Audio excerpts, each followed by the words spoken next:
शिक्षण क्षेत्रातील ताज्या घडामोडी पहा फक्त KB न्यूज TV महाराष्ट्र या चॅनलवर। सन 2025-26 नुसार राज्यातील अनेक शाळांना संच मान्यता मिळालेल्या आहेत।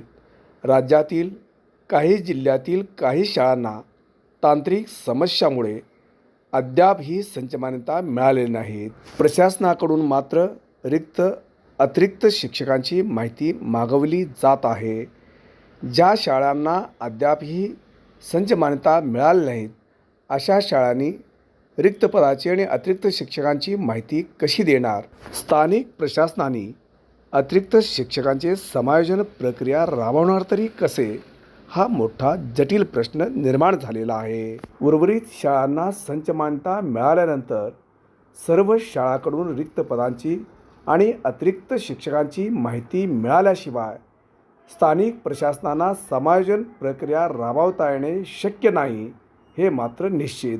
अतिरिक्त शिक्षकांचे समायोजन प्रक्रिया हे शासन आदेशानुसार समुपदेशन पद्धतीने रीतसर नियमानुसार अतिरिक्त शिक्षकांना विश्वासात घेऊनच स्थानिक प्रशासन समायोजन प्रक्रिया राबवतील अशी अतिरिक्त होणाऱ्या शिक्षकांची अपेक्षा आहे। 15 मार्च 2024 संच मान्यतेचा शासन निर्णय आणि विद्यार्थी संख्या कमी झाल्यामुळे राज्यात अतिरिक्त शिक्षकांची संख्या वाढणार आहे।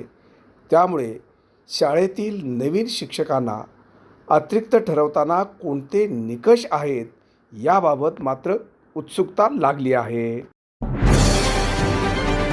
शिक्षण क्षेत्रातील ताज्या घडामोडी पहा फक्त KB न्यूज TV महाराष्ट्र या चॅनलवर।